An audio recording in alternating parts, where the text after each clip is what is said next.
Update 4.8 is out right now and has brought us 4 new weapons and refines. We have new skills for Cecilia, Setsuna, Shiro, and Legion. We'll be going over each refine and talk about some build ideas and general playstyles. As a heads up for those short on Divine Dew, next month we are getting refines for the Choose Your Legends 2 units. Last year, the CYL1 refines were by far some of the most powerful ones introduced in the game, so we could see another strong batch this year as well. With that said, let's continue talking about this month's group. Starting us off is Cecilia, one of the early game green mages that really shined a lot when Reinhardt's and Brave Lynn's reigned supreme. She got the Tome of Order, and its base effect is that it's a 14 white Raven Tome. It grants weapon triangle advantage against colorless foes, plus it also got flyer effectiveness. While not a huge game changer, having that free extra damage is appreciated, and it gives Cecilia even better coverage. For special refine, Tome of Order gets Triangle Depth 3. This takes the weapon triangle advantage from 20% up to 40%, but also affects Cecilia's disadvantageous matchups as well. She will become very strong against blue units and colorless units while also being super weak to any red foes out there. Now, the Triangle Depth Refine has a big stigma for being underwhelming because it does force a unit into a certain role. However, this time it's paired on a Raven Tome, which is one of Faye's classic budget builds. While Cecilia will get destroyed by red units, she now gets super advantageous matchups against 2 color types, and she now frees up her A skill, which is really good. You also have to remember that Tome of Order is effective against flyers, so that means Cecilia will have a decent chance at one-shotting all those blue lands flyers in the game. We also just got a certain colorless Hawk Pirate King with low res. Pretty nice timing for a Triangle Depth Raven Tome with flyer effectiveness. Overall, Cecilia is obviously going to stick to the Raven Tome playstyle, especially if you take the Triangle Depth Refine. If you're using her as an offensive Blade Tome mage, then this weapon won't do much for you. In terms of builds, most players should be familiar with this type of unit. If you aren't investing in speed, then you probably want quicker posts for the guaranteed follow-up attacks. Then it's just a matter of adding a Sacred Seal with the stat boost of your liking. With the A slot open though, Cecilia can use some very strong skills, including things like Distant Defense 4, plus 8 defense and res, you nullify enemy field buffs. Blade Tome mages are going to be very sad, and if you stick to the enemy phase bait playstyle, you can also take a Bond Sacred Seal, which offers a lot of stats. While Quick Repose is somewhat reliable, if you are worried about no follow-up type abilities or just follow-up prevention, then you could instead invest in damage for the one-shot counterattack.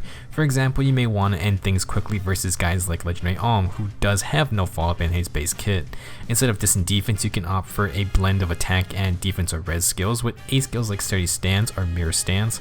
If you can get the tier 3 dual stance skills, you also get access to the guard effect, which can keep Cecilia alive if the enemy does hit her twice.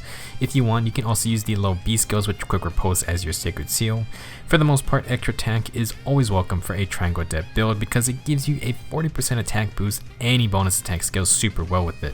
And if you can one-shot squish your enemies, then that's all the better, right? You could build Cecilia for a more player phase or mixed phase set with things like solo skills, but that's going to be up to you. I actually have 2 4-star plus 10 Cecilias, one with a plus attack boon for a Raven Tome build, and one with a speed boon for the Blade Tome build. Thanks to Hone and Fortified Cavalry buffs, she's definitely quite flexible, so maybe you can make the Tome of Order work with a speed focused build as well. Last thing I want to mention is using Close Counter or Close Foil. Cecilia can copy Bowie and run a Raven Tome with Triangle Depth and Close Counter. This lets her fight off melee blue or colorless units, and like I mentioned before with the flyer effectiveness, this would make Cecilia a fun counter to blue or colorless flyers. If you add advantage with Triangle Depth, she could just sweep those units before they get to finish her off. Obviously, you will want a lot of buffs to support this since ranged cavaliers have some of the lowest base stat totals in the game. However, this is a pretty good weapon and refine if you enjoyed using Cecilia as that Raven Tome counter. The added flyer effectiveness is actually quite nice, so if that new Pirate to Barn is causing issues, maybe good old Cecilia can teach him a lesson for you. Next up we have Setsuna. She's a colorless bow unit with pretty high speed, but her lowish base attack may be a bit off-putting. Still, the only unit who came with the Assassin's Bow, Setsuna has ditched that old thing for her own unique Yumi. It's got 14 might, and if the foe uses a ranged weapon, aka a bow, dagger, tome, or staff weapon, then Setsuna gets plus 4 to all stats. Essentially, Setsuna got a guard bow that works in both phases, and traded some defense and res for extra attack and speed. She obviously would do best against fellow ranged units. As for Refine, if bonus is active on Setsuna, grants plus 5 attack and speed and neutralizes units' penalties to attack and speed during combat. Alrighty then, so to proc Setsuna's Refined, she just needs a buff or status of some kind. This gets her a much needed +5 attack and another +5 speed. Against ranged foes, Setsuna gets a pretty impressive +9 attack and speed in total, and she's already very fast naturally. Certainly feels like a plus attack boon is an okay choice here. Along with the stat boost, Setsuna also ignores attack and speed debuffs, but she's still vulnerable to panic because that would deactivate the Refined ability. For the most part, Setsuna gets some nice bonuses. She gets extra attack and speed, which means you can go for that plus attack boon if you want to run off more offensive builds, and these slight defense and res boosts can be helpful with certain defensive options. If you want an archer who works best against ranged units, Setsuna is not a bad choice. For playstyles, you could use Setsuna as a guard bow type unit. She'll have her full stat boost against ranged attackers, so at least +4 to all stats, and if you give her a buff, she'll get that extra +5 attack and speed. With this, you could try a defensive build with distant defense, the tier 4 version preferably, that grants a huge +8 defense and res and nullifies enemy range field buffs, which is nice because Setsuna's base defense and res is not that high. If you want to take down healers or fire sweep users, you could use Null Sea Disrupt, and for the Sacred Seal, either another distant defense skill or maybe a stand skill that has some extra attack. Honestly, Setsuna is not going to have the highest levels of defense and res or even HP, but her speed should prevent a lot of doubles, and she still gets stats for the player phase too. Against ranged units from her Yumi alone, Setsuna can get +9 attack and speed, so I think she'll be a decent mixed phased archer if you should go the more defensive route. If you don't want to complicate things, you can always run the staple desperation builds. With a plus attack boon and the extra attack from the Yumi bow, Setsuna can dish out some respectable numbers. She also neutralizes attack and speed debuffs, so that's a really solid bonus as well. To make sure Setsuna at least gets that extra +5 attack and speed, I would give her a self-buffing skill like a Rouse buff. That way if Setsuna is by herself, she can buff herself, and if she is near her team, then they can just buff her instead. You can also use a flyer with ground order since that is a status effect, which is a bonus. If you do run with desperation, then Brazen Attack and Speed offers another +7 attack and speed on top, and that's about as good as it's gonna get. As for additional skills, I do think there are many ways to build Setsuna. You can be more defensive for ranged threats, or just use the extra attack and speed to further along damage builds. Since Setsuna needs a bonus on her for the Refined, bonus doubler could be an option. That would be fun for a super buff heavy team. She could also run Sturdy or Mirror Impact for safer initiations. Low beast skills or Special Spire are always fun options and could work for a more generalist build. There are also bonds or solo skills, which are both fine since Setsuna's Yumi can grant all its bonus stats during either phase. I should also mention Flashing Blade since Setsuna is just going to be blazing fast as well. Overall, Setsuna will primarily want to fight ranged foes, but she did get a nice boost to her low base attack stat, which is an issue before. Her speed was always a nice trait of hers, and since she actually becomes even faster now, so you can't really complain about that. I think it allows Setsuna to build for even more attack, which is just great. She will definitely be one of those units that will have a lot of build freedom for those that merged her up, and that's always a fun thing to see. Our third refine goes to Shiro, who is a Lance Infantry unit and the 5-star locked unit as well. He keeps his Bright Naginata's base effect, which is simply Sturdy Stance 2, +4 attack and defense when the enemy initiates combat. Shiro's best stats are his attack and defense, and the special refine only doubles down on that harder. If Shiro is within 2 spaces of an ally, grants +5 attack and defense and neutralizes unit stat penalties during combat. Almost similar to Setsuna's Refine, except Shiro needs nearby allies to proc this ability. He will also get that attack and defense boost, and he also neutralizes all stat penalties versus Setsuna only ignoring attack and speed debuffs. For the most part, this Refine is the effect of the spring weapons from earlier this year, most similarly the Guilt Fork Lance from Spring Narshian. It is slightly better because the stat penalty neutralization applies to all stats, so Shiro will feel very consistent as he ignores debuffs and won't get actually completely wrecked by panic. Obviously, the Bright Naginata is continuing to focus on physical damage tanking, and with Shiro's not super high speed stat, he's going to be relegated to that enemy phase playstyle. It's not the only option, but it's the simplest one to focus on since he gets an easy +9 attack and defense. If you haven't noticed, Shiro's Refine parallels Sigbert's Refine. Sigbert focused on attack and speed, had a solo condition, and neutralizes the enemy's field buffs. Shiro focuses on attack and defense, needs to stay near his allies, and neutralizes any debuffs on him. Fun little interaction between the two princes. Unfortunately, most people probably are not that impressed with Bright Naginata's Refine.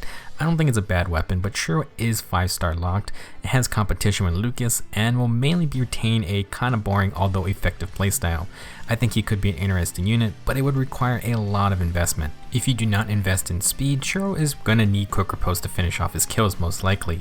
Stacking attack and defense is fine if you want to fight physical damage foes, and having Sturdy Stance 3 for the +6 attack and defense boost, and the guard effect is very nice. You can also use the low attack and defense and quick riposte combo, although the quick riposte seal is very valuable, so you can always just have it in the B slot. Shiro's job will be very simple: let the enemy come to him, tank all their hits, and slap them back with a ton of bonus attack. He will have quite a bit of damage, and since he can negate all stat debuffs, Shiro will at least be consistent. Definitely a good quality to have these days. If you want to spice things up, Shiro can follow Rinka's path with Distant Foil, which allows him to counter bows and dagger foes. You can also get the extra attack and defense from it. If you instead want more specials, then Steady Breath can get Shiro a big fat Ignis proc, or even an Aether to finish off an enemy. Something that I think Shiro can make work is investing in speed and resistance. That is where he differs a lot from Lucas as a lance infantry unit, but it obviously requires a ton of work to bump up either of those stats to respectable levels. Instead of full attack and defense stacking, you could do attack and res stacking from Mirror Stance, speed and defense from Steady Posture, or even speed and res from the speed and res solo Sacred Seal. That last one can be an issue since Shiro has to be within 2 spaces of an ally. I think with a lot of merges and maybe a speed boon, Shiro is a much more balanced threat. Sadly, that's just not something many players would be able to do since he is a 5-star only summonable unit. For most players, he will fulfill that super high attack and defense enemy phase role, which can be really fun to use, but isn't going to be game breaking by any means. Last on the list is Legion. He's an axe infantry unit and a Grand Hero battle unit as well. Legion already had his own axe, but now he has one truly only for him. The Sneering Axe is a 16-man weapon that inflicts penalty on foes' attack, speed, defense, and res during combat, equal to the current bonus on each of foes' stats times 2. Each stat is calculated independently. First off, this is pretty insane and is similar to Fallen Ike's Chaos Ragno. Instead of gaining stats from debuffs though, Legion is inflicting in-combat debuffs on the enemy based on their field buffs. This is effectively like inflicting panic, but during combat. For example, if the enemy has +6 to all stats, Sneering Axe will take 6 times 2, which is 12, and inflict -12 to all stats on the foe. That -12 cancels out the +6 field buffs, and in total, the enemy now has -6 to all stats. That is crazy because panic usually needs to be inflicted before combat starts. Legion now essentially has panic at all times in battle. Additionally, Sneering Axe applies the panic status to all enemies within 2 spaces after combat, which is what the original Legion's axe did as well.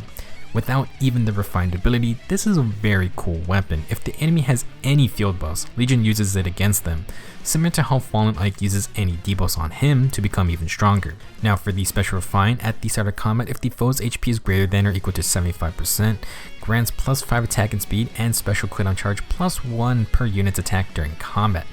What in the world is this weapon? This refine basically procs versus healthy opponents and gives Legion bonus attack and speed and the same special charging ability as Heavy or Flashing Blade. It is important to note here that Legion has a very attack and speed focused stat line. He has high base HP but very low defense and res. He's similar to Raven or Linus, and with that bonus +5 attack and speed, he can join their crew as a destructive berserker. I am very impressed with this weapon as a whole. You got in-combat panic, panic smoke AoE, an attack and speed boost, and special cooldown reduction, plus there's not a very complicated activation condition. One thing to keep in mind is that Sneering Axe only applies in-combat debuffs to simulate the panic status. Against a Blade Tome mage, for example, they will still get their full bonus attack from the Blade Tome, and the Sneering Axe is only going to cancel out the attack field buff during combat. Any skills that compare stats before combat won't be affected, and AoE specials won't get to abuse the lower stats, whereas the actual panic status inflicts those visible debuffs before combat. You also can't double dip if panic is already applied to the enemy. This is a very interesting ability, and I wouldn't be surprised to see it pop up more in the future. In terms of builds, the in-combat panic ability is more or less a bonus that you can't fully control. If the enemy has buffs, then Legion just gets stronger. If they're unbuffed, then nothing happens. Now, the special refine is a bit easier to work with. Legion just has to fight foes with more than 75% HP, and that is a very easy condition to meet, especially in arena. For most encounters, Legion's gonna get +5 attack and speed and extra special charging on his attacks. With Legion's attack and speed focused stat line, he can run Desperation sets very well, and he can run it with Fury and Braze attack and speed for tons of bonus attack and speed on top. He doesn't even need Flashing or Heavy Blade to get faster specials, and if you run a 2 cooldown special like Glimmer or Moonbow, Legion can charge it on his first attack, then proc it on his second Desperation hit.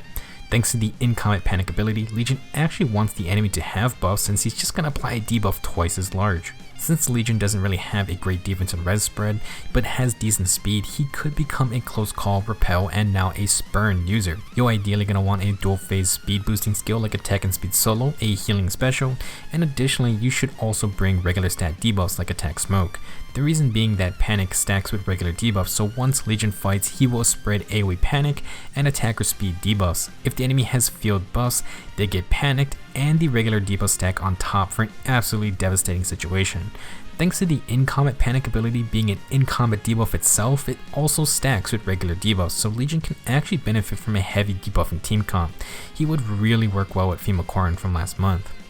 Last, I just want to talk about some additional skill options. First off, I'm pretty sure lows are going to mess up the in-combat panic ability since those disable field buffs, which means Sneering Axe can't reverse them. So probably want to avoid those unless I'm wrong about that interaction. For skills Legion can actually use, I think Time's Pulse could be a solid option. It would allow Legion to proc 3 cooldown specials like Luna in 2 hits from desperation range, and you can keep doing it every player phase. It would also turn Gale Force into a 4 cooldown special, so Legion could attack a ranged enemy twice and still get Gale Force to activate. As for Wrath, I think it could work, but it's kind of risky since we won't have Desperation, and without close call skills, Legion's gonna take a good amount of damage. Perhaps the new Steady Impact skill from Pirate Richard could be useful since Legion could definitely use that defense boost, and now he has fallout preventions. It would also be nice for a Gale Force set or to get Legion into Wings of Mercy range safer.